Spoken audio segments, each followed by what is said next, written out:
Sejam muito bem-vindos ao Corre Podcast, o podcast que vai ajudar a você, sempre a você, a passar pela correria do seu dia a dia. Estou aqui com o nosso muso de Floripa, Alex Tomé, e hoje é uma pauta diferente. É a primeira vez que a gente faz uma coisa assim mais solta, igual um arroz bem caprichado, sabe? Com perguntas e respostas, bem na ousadia e alegria, enviado aí nas caixinhas por vocês. É isso, meu muso?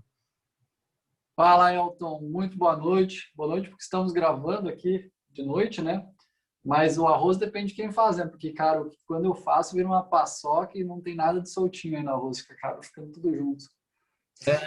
Tá à noite, eu tô tipo no cativeiro aqui, minha luz tá com pala, parece que eu fui raptado, mas tá tudo bem, viu, gente? É só, para quem vai ver o vídeo depois aí, é só a luz ruim mesmo.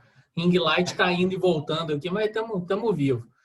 Hoje é uma pergunta e resposta, né? Como a gente disse, então vai ter de coisas técnicas até coisas mais básicas, né? Tudo depende do lado que você olha, né? Se você está no fundo do copo começando, então para você não é básico, já é avançado. Se você está no topo, pode ser que seja básico. Então depende da perspectiva, né? Mas a primeira pergunta é aquela boa e velha, né? Quem está tentando aí a sua primeira maratona. A pessoa corre já aos 21, não especificou pace, mas já está ali entregando os 21, já está sobrevivendo, sabe? Já consegue trabalhar no outro dia sem precisar cair duro na cama uns 4, 5 dias. E quer saber qual que é o tempo ideal de preparação para maratona. E aí, professor? Então, você falou uma coisa bem interessante, né? Se esse cara já está sobrevivendo e podendo ir trabalhar no dia seguinte, isso já é um indicativo que ele já pode seguir para uma distância um pouco maior, né? Não necessariamente uma maratona de cara, né? Mas o nosso corpo precisa se adaptar, né? Então, quando a gente vai fazendo... Eu sempre gosto de que os meus alunos tenham pelo menos 4 meias maratonas no currículo, antes de seguir para uma maratona. E não é assim, fez a meia maratona em 2012 e agora em 2018 vai fazer a maratona. Não, a ideia é que seja um treinamento consistente, né? Por um longo período de tempo. Mas eu acredito que se você já está... E tem vários tipos de corredores de maratona, né? Tem aquele que só quer terminar se arrastando e tem aquele que quer terminar bem. E isso é uma grande diferença, né? Desses dois corredores. Então, se você quiser terminar bem uma maratona, a minha sugestão é que você consiga fazer pelo menos 21 quilômetros bem tranquilos, no outro dia estar bem inteiro, praticamente sem dores.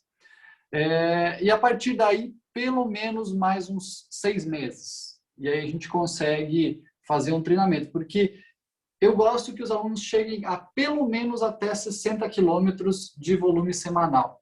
Pelo menos até 60 quilômetros de volume semanal.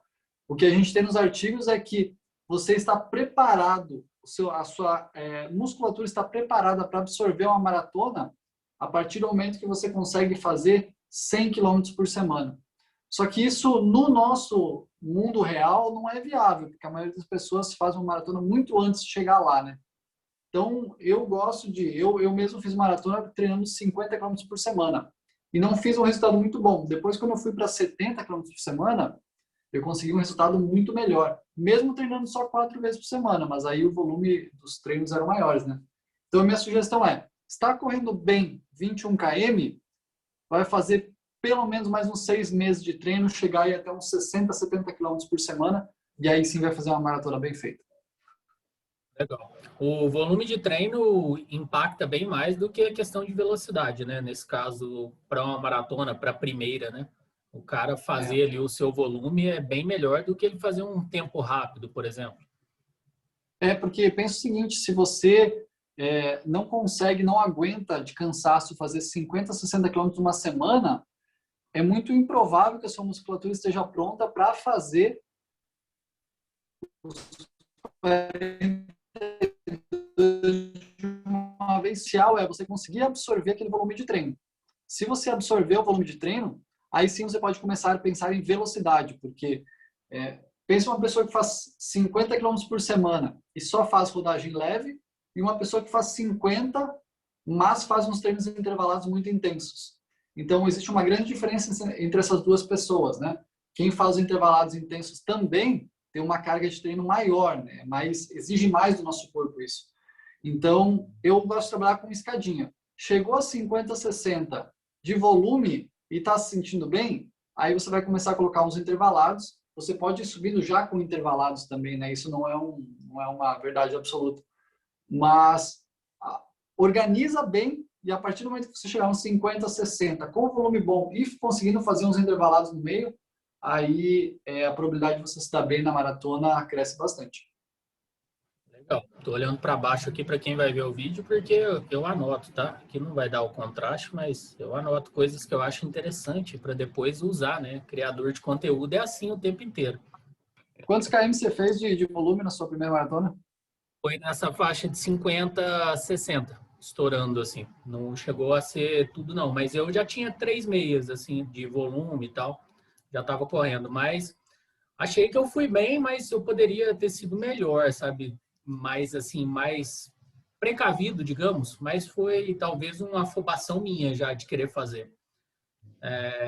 Para terminar legal, sabe? Não quebrei, não precisei ficar muito tempo depois sem correr nem nada. Na mesma semana já estava voltando, mas para quem quer realmente terminar assim, eu acho que essa preparação que você falou é espetacular. 6 meses já com umas 3 meias nas costas para você ir e querer voltar para a maratona, sabe? Eu quero voltar porque eu considerei que eu fui relativamente mal. Terminei muito quebrado e eu quero fazer as minhas próximas sem quebrar tanto.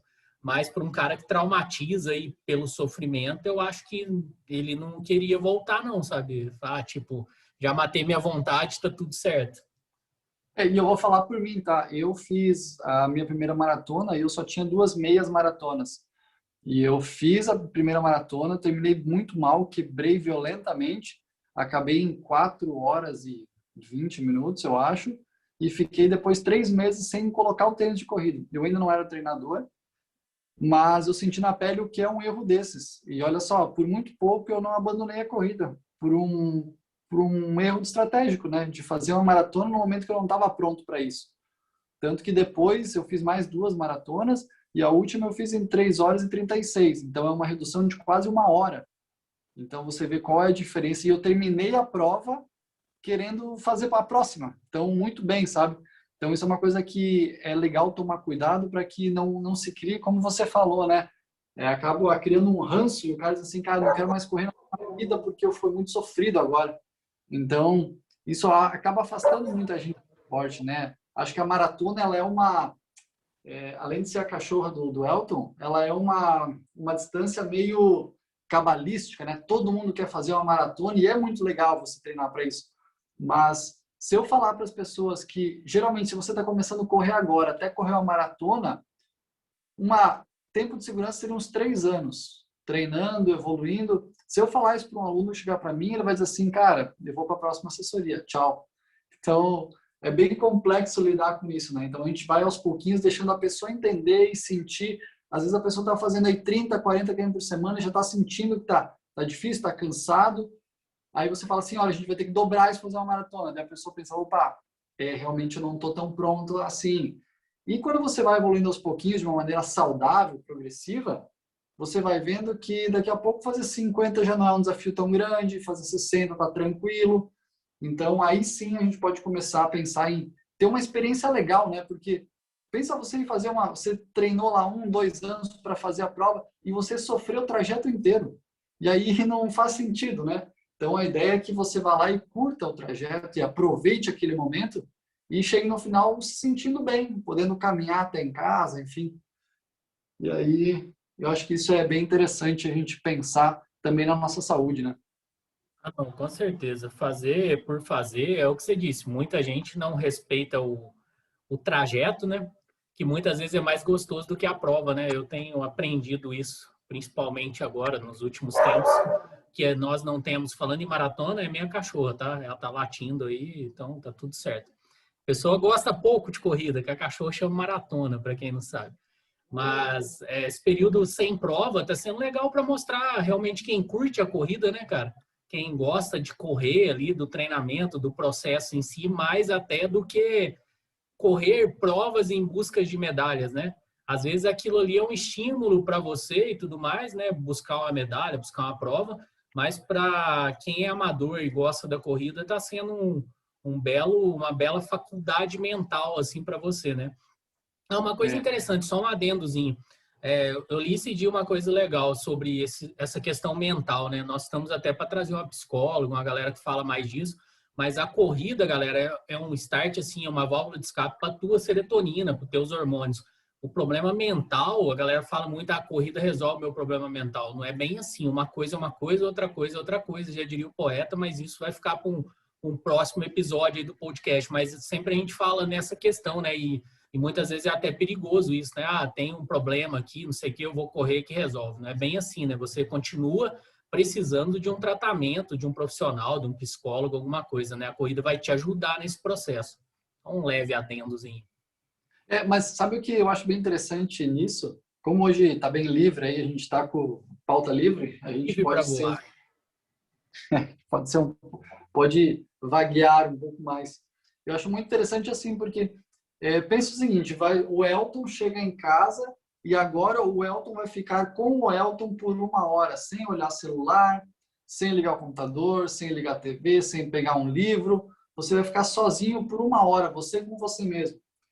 É muito difícil a gente fazer isso. Eu diria que é quase impossível. A gente necessita de algum tipo de entretenimento, ou seja, a gente está trabalhando, ou a gente está conversando com alguém, ou alguma coisa a gente está fazendo.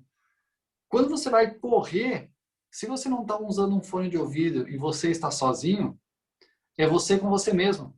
Então você fica naquela 1 hora que como se fosse você o seu próprio terapeuta, você fica conversando com você mesmo, fica uma coisa muito diferente, né? Um comportamento diferente do seu dia a dia.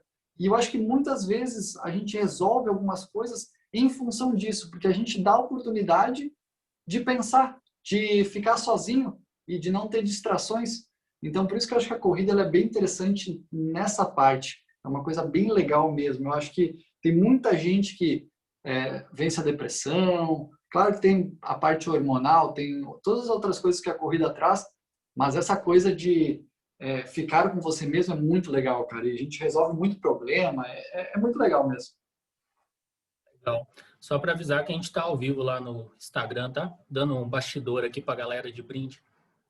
Boa. Eu não estava sabendo disso aí, tá? Mas Acabei de ter ideia aqui, estamos ao vivo, já tem a galera assistindo lá. Boa noite, galera. Em paz, tudo certo. boa. Alex, eu recebi uma pergunta aqui também interessante sobre o nosso tema livre, né, de perguntas e respostas. A pessoa falou: odeio treino de tiro. É possível fazer uma planilha, tanto para 10, 5, 21, 42, sem realizar treino de tiro? Cara, isso é muito legal e é uma pergunta muito legal porque eu estou fazendo isso nesse momento.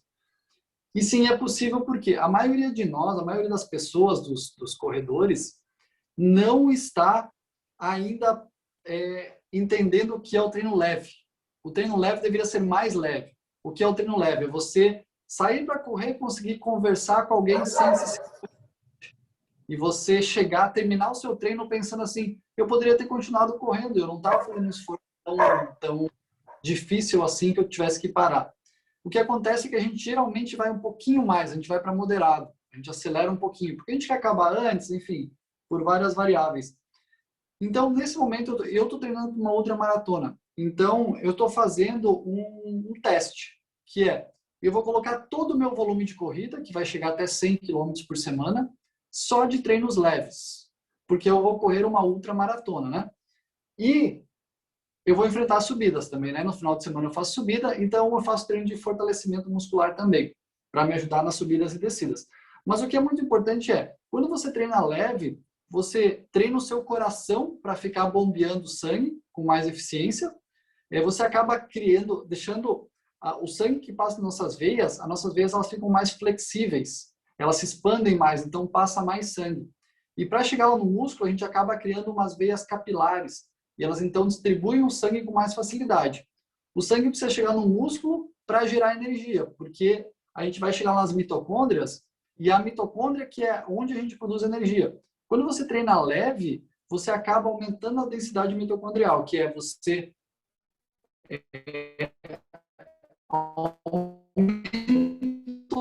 se você é uma pessoa que ainda não chegou ao seu limite de treinos leves, digamos assim, você vai acabar melhorando muito e sendo muito mais eficiente na parte de coração, distribuição e geração de energia. Então é normal pessoas que me procuram às vezes e falam assim, cara, eu faço muito treino intervalado e não consigo mais melhorar minha velocidade. E a gente começa a tirar treino intervalado, colocar muito treino leve e a pessoa passa a melhorar, a baixar os seus tempos, tirando a intensidade, colocando treinos leves e melhorando seu tempo. E a pessoa fala, putz, mas eu estou treinando mais leve do que eu treinava anteriormente. Justamente por isso, porque a gente está com essa melhora na parte do bombeamento, da distribuição e da geração de energia lá nos nossos músculos.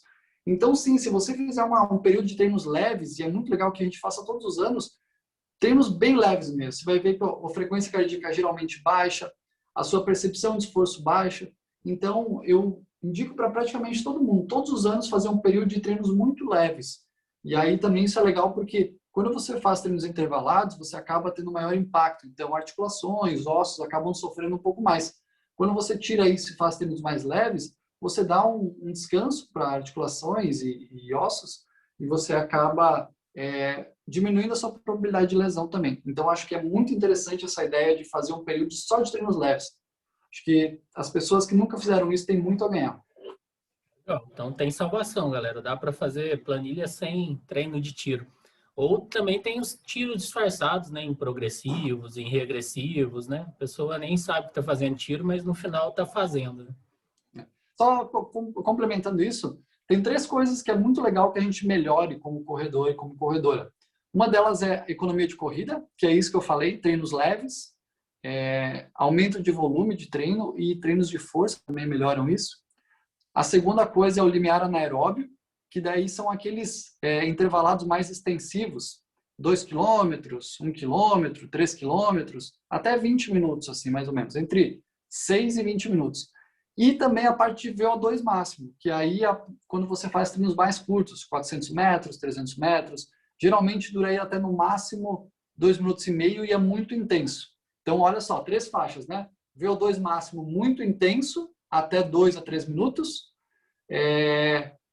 Limiar anaeróbio entre 6 e 20 minutos. Aí ele é um moderado para forte. E a economia de corrida que é bem leve. Então, você treinar nessas 3 faixas é muito interessante para melhorar essas 3 variáveis. E aí sim você vai melhorar. O que acontece é que geralmente vira uma salada de fruta, né? A pessoa vai treinando um, vai treinando o outro, e acaba que treinar melhora, então a pessoa melhora. Mas se você organizar esses métodos de treinamento, fica muito mais fácil e fica muito mais rápido para evoluir. Treinar melhor, um ponto legal de levantar também, né? Existe estagnação na corrida? Por exemplo, a pessoa pode atingir o seu topo e não sair dali mais, sabe? Ou, não digo o topo de performance, mas o topo do meu corpo mesmo. Por exemplo, eu tenho lá, vamos dar um exemplo, tenho lá meus 85 quilos e meu pace é 6,40. Eu faço meus intervalados, faço ali minha corrida, treino, tenho meu volumezinho e tal, minha vida particular, minha correria, mas a corrida para mim não evolui mais. Existe isso? Existe o limite do treino, digamos assim? A pessoa não consegue mais evoluir tanto? Cara, existe. A gente pensa um atleta de elite. Existe um ditado, entre aspas, que diz assim: quanto mais treinado, menos treinável. Por quê? Uma pessoa que começa a treinar, pensa num gráfico, tá? Uma pessoa começa a treinar e no primeiro mês ela começa a evoluir muito. Evolui muito, você vai subindo de maneira exponencial. É lindo de ver a pessoa, a melhor da pessoa. Para você fazer uns 5 quilômetros, se você fazer em 45, para baixar 10 minutos é relativamente fácil. Então você vai subindo, só que aos poucos você vai dando uma diminuída na curva até que você vai estagnar.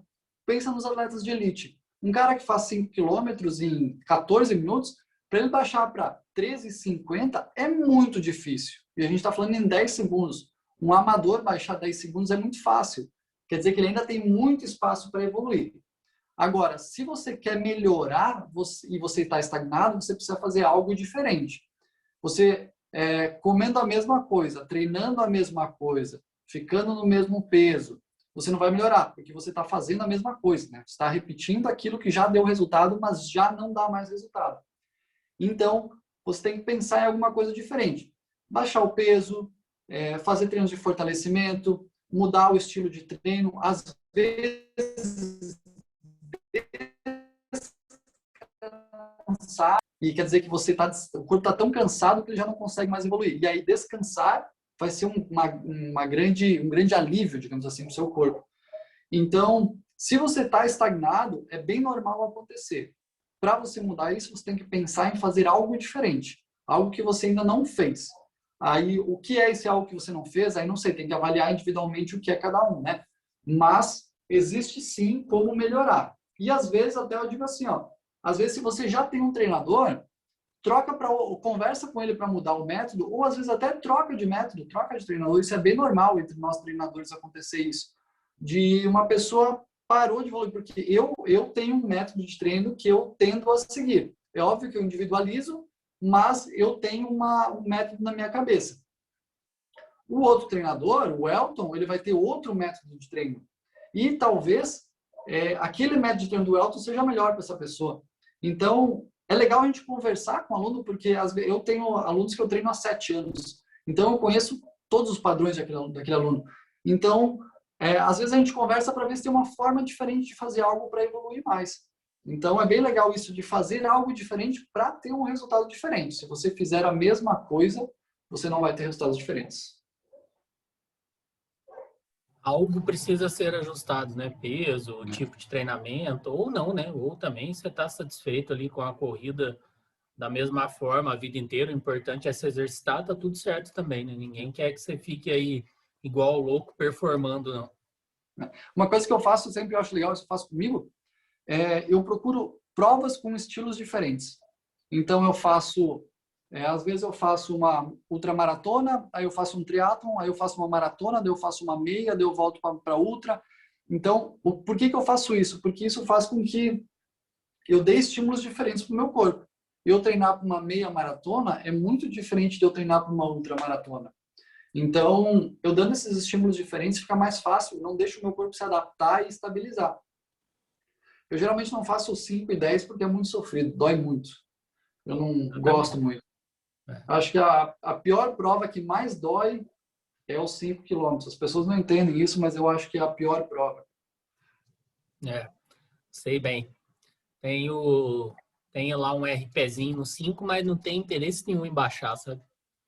Bem isso, cara. E às vezes eu faço, geralmente com os meus alunos eu faço testes de 5 quilômetros para determinar a zona de treino.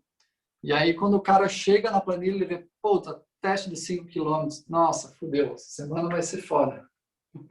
Cara, desanima, né? Porque não dói o tempo inteiro, né, cara? Não é agradável em nenhum momento. Você começa com 100 metros, já tá doendo, porque é muita intensidade, né? Então, enfim. Falando em provas, vamos entrar em um assunto que está bombando essa semana, né? Sobre alguns influencers do mundo runner tá levantando umas hashtags volta corrida de rua, volta corrida. Alguns outros são contra devido aí à doença que nos assola, né? Então nós não queremos entrar no mérito ou demérito, somente explanar os dois lados, né? Vamos ser isentões aqui neste momento, que é um direito nosso também, né? Então, por um lado, eu acho que quem vive Pode de falar uma prova coisa antes? pode. As pessoas que estão ouvindo, elas podem concordar ou discordar. Elas não precisam nos agredir com a nossa opinião. Exatamente. Não Aceito. queremos convencer ninguém da nossa opinião, né? Somente estamos explanando. Isso. Tem o lado da questão financeira, né? Que tem muita gente que vive disso, que deve estar quebrado, não sei nem o que está fazendo da vida. Por exemplo, aqui na região, a minha esposa ela organiza o setor de comunicação e marketing de uma operadora de plano de saúde e tinha fechado lá com uma organização em 2019, né, que começou a doença. A gente não vai falar o nome porque tira o alcance de tudo, tá? Então é doença. Em 2019 tinha fechado com uma empresa 15 provas. Dava ali um montante, por exemplo, de 20 mil reais por prova. E nunca mais o cara surgiu, nunca mais teve a prova. Você imagina o cara, o que ele fez da vida? Era para ele ganhar ali 250 pau entregando o trabalho dele, né? Ganhar entre aspas, e nunca mais teve essas provas, não tem nem perspectiva. Então, por esse lado, eu acho que está na hora de começar a voltar. Por quê? Porque nós temos cinemas, temos bancos que nunca pararam. Banco é serviço essencial? Depende do ponto de vista, né? Hoje em dia dá para se fazer tudo online, mas é um jogo de interesse, o capitalismo e etc. Isso é pro podcast de trader, sei lá, como é que chama? A gente fala isso de um outro episódio. Mas Então, tem serviços assim que não são considerados mais essenciais que estão voltando. E, como educador físico, eu acredito que o Alex encare a corrida como um serviço essencial, dependendo do ponto de vista que se olha, né? Tá no momento de voltar a prova de 15 mil pessoas? Obviamente que não, né? Sem chance e tal. Mas nós temos Copa América rolando, tá? Tudo, o Brasil tá acolhendo as pessoas como se tivesse um mil maravilha, tivesse chovendo vacina, tivesse vacina sobrando, igual nos Estados Unidos. Esse é um ponto. O outro ponto são 500 mil mortes, não podemos negligenciar. Não sei se o Alex teve a infelicidade de ter pessoas próximas com isso, eu tive pessoas de dentro de casa. Então, é uma dor muito sem noção, assim, você ter a pessoa ali no dia, cai numa comorbidade, numa questão e simplesmente vai embora sem você poder se despedir. Então, temos esses dois lados. Agora eu quero a opinião da Alex como educador físico e como uma pessoa de bem-estar social, aí, um cara do bem, um exemplo de Floripa, sem nenhum BO no currículo. Ai, ai. Tá. Cara, a minha opinião é assim, ó. Eu entendo. A primeira coisa que a gente tem que pensar é isso que você falou, se foram 500 mil mortes no Brasil. Muitas delas evitáveis, né? Mas também não entraremos nesse mérito. Eu gosto bastante de olhar para a ciência, o que a ciência diz, né? Eu confesso que eu não estou estudando artigos científicos sobre isso, mas o que a gente consegue ver alguns padrões, né? Eu ouço um podcast muito legal, que é o Xadrez Verbal, e a cada 15 dias eles têm lá trazem um cara que é especialista nisso para falar sobre tudo que está acontecendo no mundo, né?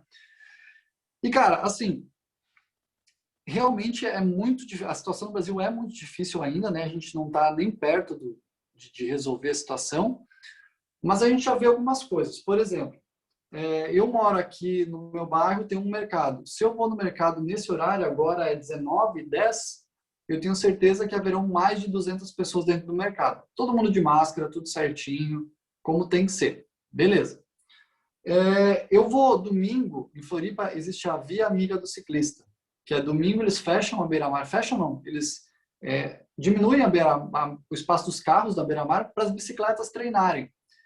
A Via Amiga do Ciclista tinha parado, voltou agora. Lá se reúnem 200, 300 pessoas de bike, enfim, todo mundo de máscara, tudo certinho.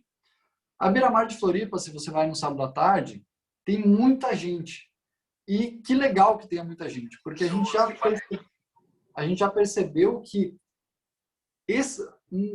pessoas outdoor, externo, usando máscara, a probabilidade de você pegar alguma coisa é muito baixa.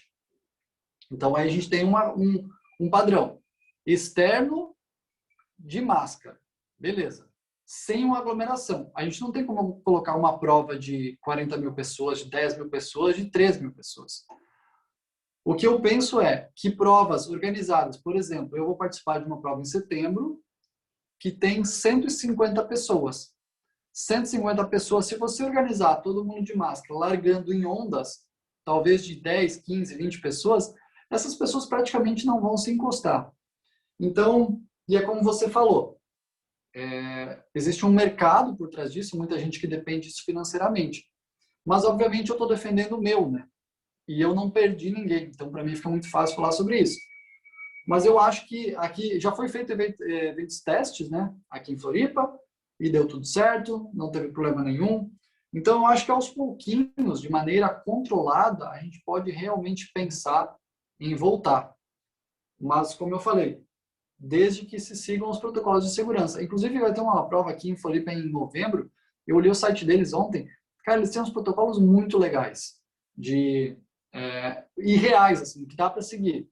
Usa máscara em tal lugar, depois disso é opcional, vai ter álcool em tal lugar, a água vai ser dessa forma para que não tenha contato entre as pessoas, a largada vai ser de tantas em tantas pessoas, era para ser em uma rua, vai ser em 3 para que as pessoas possam se distanciar mais.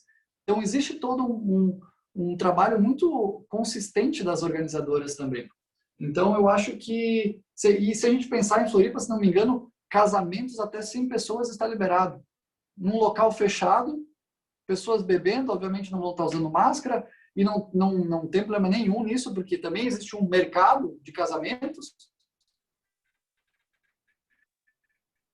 Então, o que está acontecendo é o menor dos problemas. Não vejo realmente isso como um bloqueador. Enfim, eu acho que, se bem pensado, com a quantidade de pessoas certas, se bem organizado, e, obviamente, ou de pessoas vacinadas ou com exames, né, com testes antes de fazer a prova, então acho que é uma coisa que é bem viável que a gente comece a retomar. Porque, de novo, isso faz com que as pessoas treinem. Corridas, provas, faz com que as pessoas treinem. Treinar deixa as pessoas mais saudáveis e mais resistentes a qualquer tipo de doença, né? Então, acredito que a gente pode sim pensar em setembro, por aí já começar as provas. Será que essa galera que tá querendo casar é tudo virgem, cara? Fico pensando, sabe? Que desespero para casar, puta merda. É uma dúvida, fica aí no ar. Cara, o melhor é que Ivan, depois que parece que diminui o número de casamentos, né, nos últimos 1 ano e meio. E foi uma coincidência que diminuiu o número de divórcios também. Foi impressionante, cara. vai entender. Ninguém tá tendo tempo de trair, tá foda. Não tem casamento novo e não tem ninguém separando, então o problema era a traição, né? Resumindo a história. Momento Sônia Abrão no podcast. Vamos fazer uma última aqui pra gente. Uma pergunta que veio para mim. Pode ficar à vontade. E eu acho Sanduíche, Ishi, deu uma travada? que a gente falou ao mesmo tempo mesmo. Tá. Veio uma pergunta aqui que eu achei bem legal, que foi a seguinte. Provas mais diferentes que vocês já fizeram ou ouviram falar. Então, acho uma coisa legal para a gente conversar sobre. Vou fazer uma pergunta mais objetiva. 3 provas que você acha muito legal, estilos de prova que você acha muito legal e gostaria de fazer ou já fez. Legal, eu tenho vontade de subir a Serra do Rio do Rastro. É uma das provas que eu tenho vontade e ainda farei. Tenho vontade também das 28 praias, que eu acho uma prova bem legal. E tenho vontade também, estou inscrito já tem uns 438 anos mais ou menos, na Maratona Internacional de São Paulo, que foi adiada mais uma vez. Eu coloquei um projetinho no ar lá para acompanhar a minha planilha de maratona. Com uma semana de projeto, cancelou a prova. Falei, caralho, velho, agora eu faço o quê? Sigo treinando normalmente, sei lá o que eu vou fazer. Estou buscando um trail aí para ir para o meio do mato, ou vou fazer virtual de novo, mas está tudo certo. Cara, pensa um atleta meu que mora na Austrália e ele tá treinando para a primeira meia maratona dele, treinando bem, sabe? Consistente, mandando muito bem. E a prova era sábado agora e entrou uma variante lá e a prova foi cancelada agora, sendo que até então podia sair sem máscara, estava tudo totalmente dominado na Austrália. Se fosse uma semana antes, teria acontecido a prova, tudo certinho. Cara, Eu enfim. nem sabia que tinha variante na Austrália, velho. Foda, né? Um carro Sim. tão antigo. É. Piadas ruins. E sobre o que você falou da Serra do Rastro, tem uma prova muito legal agora que é de corrida e bike, né? Então você sobe correndo e depois sobe de bike, ou sobe de bike e depois sobe correndo. Então o pessoal que treina as duas modalidades é bem legal dar uma olhadinha, que é bem interessante mesmo. Bacana mesmo. E você, quais são suas 3, né? O Alex tem mais bagagem que eu. Mas ainda tem alguma que você quer fazer? Pô, tem várias, cara. A que eu vou fazer em setembro é uma prova com uma característica diferente, que eu nunca fiz, que é uma prova de 3 dias. Então, a gente corre 35 quilômetros no primeiro dia, 30 quilômetros no primeiro dia, dorme numa barraca nas montanhas, faz 45 quilômetros no segundo dia, dorme na barraca de novo e faz 19 quilômetros no terceiro dia, e aí você termina a prova. Então, é uma prova de 3 dias, eu nunca fiz, acho muito massa, acho muito legal. Eu já fiz um meio Ironman e eu tenho um sonho de fazer um full, que provavelmente vai ficar lá para frente, não vai ser agora, mas eu quero muito fazer, porque o triatlo é um esporte muito desafiador para mim, principalmente porque eu sou um péssimo nadador. Não gosto muito de água, fico até meio tonto com girar a cabeça para respirar e tal. Mas é uma prova que eu quero muito fazer. E tem uma prova muito legal que eu quero fazer, que é a Mont Blanc, que aí são 100 milhas, são 160 quilômetros, que é na França. Mas aí para fazer essa prova, você tem que ter pontos e ser sorteado. Então é um negócio bem complexo de se entrar, mas acho que para a galera da corrida de trilha é a prova que todo mundo quer fazer. Excelente. Mais alguma coisa, alguma questão? Eu acho que ficou bem legal, bem bacana mesmo. Deu para responder a dúvida da galera aí e tal. E eu acho que a gente vai repetir esse formato, que fica bem intimista e dá oportunidade também para a nossa audiência falar, né? Uhum. Eu achei legal essa ideia de abrir para uma live, porque aí também, pelo menos uma parte, né, que as pessoas podem fazendo pergunta na hora, né? Então é bem interessante, mas Foi legal. gosto da ideia de a gente ouvir as pessoas, a gente está... Eu quero só abrir uma coisa aqui, cara. Quando você vai falando aí, eu quero abrir um dado aqui do nosso podcast que eu achei bem interessante, eu queria falar para a galera. Nas próximas vamos combinar. Entra você no seu perfil, eu aqui no Bariátrico, a gente transmite a gravação, fica legal mesmo. Fica bacana. Boa. Gostei da ideia. Achei aqui. A gente tem pessoas nos ouvindo, obviamente, mais no Brasil, né? Depois, na escala de números. Estados Unidos, Japão, China, França, Honduras, México, Portugal, Argentina, Austrália e Reino Unido. Que massa, né? Muito legal. Você tem aluno em todos esses países? Não, né? Não. Pois eu só tenho Brasil e Austrália. Quem é de Honduras que nos ouve, manda aí um salve para nós, um convite para a gente conhecer Honduras. Então... Muito massa mesmo, muito legal, cara. Legal, obrigado a galera, né? Isso é muito... Devia ter como identificar, né? Obviamente que não tem, né? Tudo questão de Lei Geral de Proteção de Dados e tudo mais, mas muito, muito bacana, né, cara? Somos poucos, mas somos loucos, já diria o poeta. E quem não ouviu os outros podcasts, cara, a gente tem uns podcasts, uns episódios muito legais, cara, muito legais mesmo. O último foi muito legal com o Ian. E, cara, alto astral, assim, sabe aquele cara que você olhou para ele e falou duas palavras, você quer abraçar o cara é muito gente boa, muito legal mesmo, com a Flávia. A gente teve também com o Binho, que é ultramaratonista da Seleção Brasileira. Falamos com o tio Maicon, corredor de segunda. Cara, tem vários, a Luciana Polini, o Sandro, o Dário, cara, Dario ou Dário, nunca lembro como chama. Dário do Corrida Simples. Só cara pesado aí no mundo da corrida, né? E é só o começo. Tá valendo também que a maioria dos podcasts não passam do 21º episódio. Estamos chegando lá, firme e forte. Vamos passar e vamos seguir. Falta só mais 6, hein? Falta 6, estamos batendo. Beleza? Vamos fechar o boteco? Vamos jantar? Beleza, vamos fechar o boteco, vamos jantar e tomar uma gelada. Show de bola. Valeu, galera. Quem acompanhou até aqui, deixa aí seu like, se inscreva, curta esse conteúdo. Se tiver alguma dúvida, manda lá pra gente no direct, sugestão aí de pauta. Esse podcast aqui é feito para você, então fica à vontade. Chama aí, me chama no direct, chama o Alex, manda um e-mail lá, tem nossos contatos. Pode ficar à vontade que a gente vai moldando aqui conforme você quer ouvir, beleza? É um bate-papo, não temos nada comercial. Por enquanto, até uma grande marca injetar 100 milhões de bitcoins aqui nesse podcast, nós estamos livres. Então, vamos que vamos. Eu tenho só mais duas coisas para terminar aqui. Uma é uma indicação de um livro que eu estou lendo e estou terminando agora, que é A Medicina do Amanhã. Sensacional. É a nossa ideia de sair do tratamento de doenças e trabalhar na prevenção, no preventivo. Isso é muito legal. Medicina do Amanhã, muito legal mesmo. E a segunda coisa é que hoje é dia 29/6, mês de festa de São João, e o Elton tá aí com a camiseta dele de festa junina. E aí, quem quiser dar uma olhadinha aí, provavelmente ele tá com uma calça com remendo também. Eu tô só de cueca aqui, eu vou confesso. Mas, Anarriê, estamos aqui comemorando, comi um pé de moleque hoje. Vamos que vamos. Valeu, Alex. Valeu, abraço. Forte abraço, até já. Valeu.